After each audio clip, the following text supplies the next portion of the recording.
The Takatuf scholarship experience from start to end is a wonderful experience. The people that you meet, the other students, the faculty, they're all amazing people. You join a great network.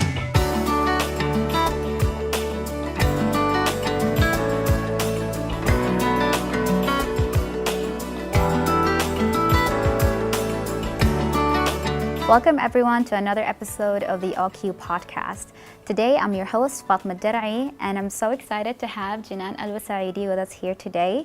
She is a talent partner from the People, Technology and Culture Department at OQ. Hi Jinan. Hi Fatma, thank you for having me here today. Thank you for coming. I'm so excited to be interviewing you today, especially because we've known each other for so many years. I'm very excited to have this opportunity as well. So one of the things that Jinan and I have in common that you can't really quite spot by looking at us is that we're both Takatuf scholars. For those who may not know what that is, Jinan, can you give us a brief about the Takatuf Scholars Program? Yes, so the Takatuf Scholars Program is an international scholarship awarded by the Takatuf company. It is a 6-year fully funded educational program that sends Omani students graduating from Oman to 2 years of preparatory school and 4 years of university of their choice to pursue any degree of their choice. And you and I are from the second year of the program, so we are a part of the original group. We met in 2013. Yes. What was the application process like for you at the time? So the application process at the time was a series of evaluations that were given to us by the Takatuf program, including a written English report, a series of questionnaires to gauge who we are as people, and then we also had to provide transcripts from our school days to the program. Eventually, we were selected.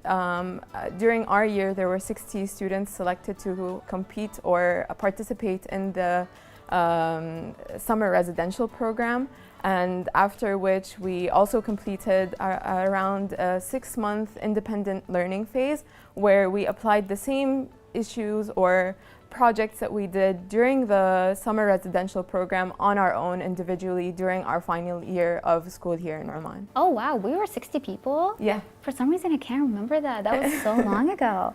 So you never actually were in contact with people from the first year, from the 2012 one, right? During my year, no, because I was the first student from my school who went for this program, but I know that in other schools around Oman and in Muscat, there were other students from the previous batch who came and talked to upcoming students and told them and introduced them to the program. Well, I think that might be the case to you. Yeah, well, first of all, that's quite an achievement for you, and you put quite, the name for your school out there. But that was the case for me because one person from the 2012 year was a girl from my school. And she told us about it during this morning school program, and I was just really intrigued and I applied. So I was the second person from my school to do it, but I think I was the first international scholar to win it. And you gave me a lot of flashbacks right now, and I was just curious, how was it like for you to be in community of 60 people yet compete for a scholarship when there were only 10 available, 5 of them for girls, only 1 for people from private school like you? Yes, so in my case, I don't know if you felt the same way, but I did not feel it was a competition. Mm-hmm. I felt more like it was a very community-based, supportive program. A lot of the other peers that I had at the time, we were all supporting each other, we were encouraging each other. We were all living the same experience together, so it was all fun and educational for all of us at the same time. I also remember feeling like, oh, I might not actually get this scholarship because there are so many other students from all around Oman who were so brilliant, mashallah. But in the end, I knew deep down that no matter what happened, whether I received the international scholarship or I was one of those who did not receive it, all of us were gonna go on and do amazing things in Oman, no matter what. And I agree, because till this day, I'm in touch not only with the international scholars, I'm actually very close with some of the Takatuf scholars that we met like 7 years ago? I don't know about you, but I was always interested and intrigued by studying abroad. I had always pursued this passion of mine. So when the opportunity presented itself, I thought, why not go for it? I also had seen the amount of support Takatuf had offered us, even just as students enrolling into the program, even before receiving the scholarship offer. So I put my faith in them, I put my faith in God, and of course my parents and my family all supported me in pursuing this opportunity, alhamdulillah. I know other people might have had a different experience, maybe their families were discouraging of them going far away for so long, but alhamdulillah it was a difficult but a really successful choice, alhamdulillah. Yeah, because if you think about it, at the time we were like 16, 17, committing to something that's 6 years long minimum. Because like you said, we went to 2 years of boarding school and then there was college as much as it took. For me, it was very similar. I always wanted to study abroad, but I think the reason why I accepted the Takatuf one was kind of a little bit simple. The idea of going to boarding school, like I was and still am obsessed with Harry Potter and the idea of like, you know, living in a school and having that school community, having dorm parents. This is the closest thing minus the magic. So that's why I went for it. It sounded more exciting in my 16-year-old mind. And it's similar to you. I don't regret it. I would do it all over again. And it was a fantastic choice altogether. You know, I'm curious, there's a lot of advice that I would give my younger self, and I was curious about what advice you would give to your younger self as you were going through the Takatuf program. I think to not be as scared to pursue things and actually go for things even if they seem foreign to me. Maybe some concepts aren't known to me as an Omani woman here or an Omani girl when I first started off this Takatuf experience. I also had so many opportunities that I was exposed to for the first time, such as sailing and I don't know, other people had horseback riding. I wish I took advantage of those opportunities because they seemed a bit like, oh, maybe I'm not, I don't know how to do this, so maybe I shouldn't do it because I'll embarrass myself. But in fact, now looking back, I'm thinking, why didn't I go for those things? It never hurts to go for an advantageous opportunity. You either learn that you don't like it or you learn that you do like it, and you can maybe create a hobby or a career out of it. You never know. Yeah, that's a really good way to put it.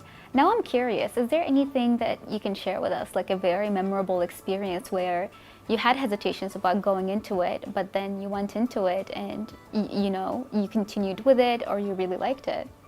I would say the choice of my major, actually, because I was always, I think culture, no matter where you are, whether it be here in Oman or elsewhere, it emphasizes learning the sciences or learning tangible technical skills. I had always been fond of politics and international relations, so the choice of me to actually pursue that as a major, I also pursued French as a major, so those two combined were a risk that I needed to take, and I'm very happy I actually took that risk. I have no regrets about that, but I understand why other people had reservations about me pursuing that kind of degree. I totally feel you on that one. There was, I think culturally, even when we were like in high school, back when we were younger, there's a lot of this, the career options either being a doctor or an engineer, like everything included some degree of math. And similar to you, I ended up pursuing something in the humanities and the social sciences. I studied English literature and political science, and I absolutely adore them, and I still use them as skills. You know, professionally speaking, there's a lot of skills that they develop that aren't necessarily STEM oriented that we still need in our everyday lives. And similar to you, that's a risk I felt that I took because I did feel that pressure, but I was so happy that I did go with it and that I did get the support that I did, because again, I will do it all over again.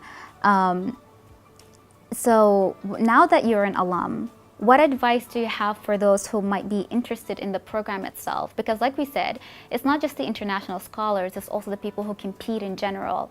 So as we wrap up this conversation, what would you like to say to them? I would say definitely go for it. The Takatuf scholarship experience from start to end is a wonderful experience, alhamdulillah. The people that you meet, the other students, the faculty, your mentors are all amazing people. You join a great network. I would say go for it, see what happens. As I said before, you will end up making new friends and having a great learning opportunity. You'll learn more about yourself. You learn more about your type of studies that you like to pursue and who you are as a student.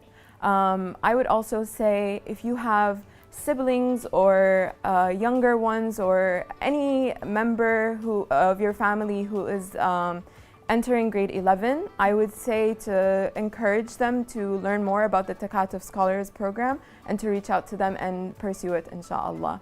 Especially in a time like this where a lot of scholarships from Oman have been limited. This can be an advantageous thing to also have as an opportunity for you. I couldn't agree with you anymore. Thank you so much, Janan, for coming with us and talking with us today. And thank you everyone for tuning in. And we'll see you on the next OQ podcast episode.